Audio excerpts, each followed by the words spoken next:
টি-20 বিশ্বকাপে ধারাভাষ্যকারদের নাম প্রকাশ করেছে আইসিসি। 40 জনের তালিকায় একমাত্র বাংলাদেশি আতাহার আলী খান।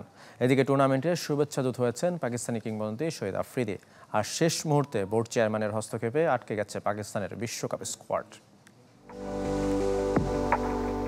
তখন টি-20 ফরম্যাটের কথা কারো কল্পনাতেও আসেনি, অথচ ঠিক এই ধাঁচের ক্রিকেট খেলে আলোড়ন তুলেছিলেন শহীদ আফ্রিদি।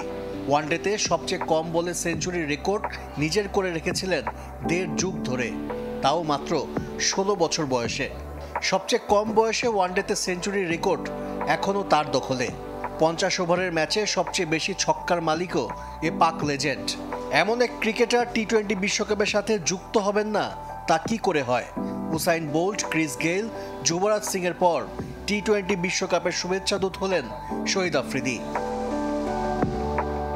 2007-এ টুর্নামেন্ট সেরা আর 2009 আসরের ফাইনালে হয়েছিলেন ম্যাচ সেরা। যুক্তরাষ্ট্র ও ওয়েস্ট ইন্ডিজে হতে যাওয়া বিশ্বকাপের শুভেচ্ছা দূত হতে পেরে গর্বিত শহীদ আফ্রিদি। এমন একটা বিশ্বকাপের অংশ হতে পেরে আমি আনন্দিত, যেখানে অনেক বেশি ম্যাচ হবে, অনেক ঘটনারও সাক্ষী হব। আমি বিশেষ করে রোমাঞ্চিত ভারত পাকিস্তান ম্যাচ নিয়ে। নিউ ইয়র্ক হবে শক্তিশালী দুই দলের সেরা লড়াইয়ের মঞ্চ।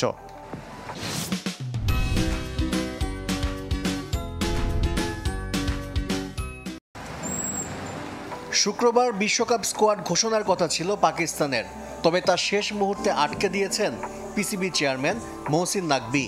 দুই নির্বাচক ওয়াহাব রিয়াজ ও মোহাম্মদ ইউসুফ কোচ ও অধিনায়কের সাথে আলোচনা করে স্কোয়াড পাঠিয়ে দেয়। তবে বাকি নির্বাচকদের সাথে কোনো আলোচনা না করায় দল নির্বাচনের প্রক্রিয়াকে স্বচ্ছ মনে করেননি পিসিবি চেয়ারম্যান। নতুন করে সবার মতামতের ভিত্তিতে স্কোয়াড তৈরির নির্দেশ দিয়েছেন মহসিন নাকভি। 25 মের মধ্যে আইসিসির কাছে চূড়ান্ত দল জমা দেবার শেষ সময়।